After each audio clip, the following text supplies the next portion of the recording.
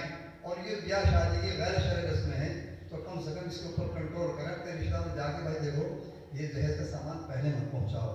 کسی طرح کا بھی گاجا باجا نہیں ہونا چاہیے.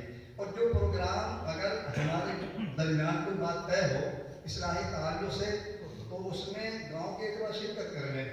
اب گلی میں ہو تو گلی والے شرکت کر لیں, گاؤں میں ہو تو گاؤں والے سارے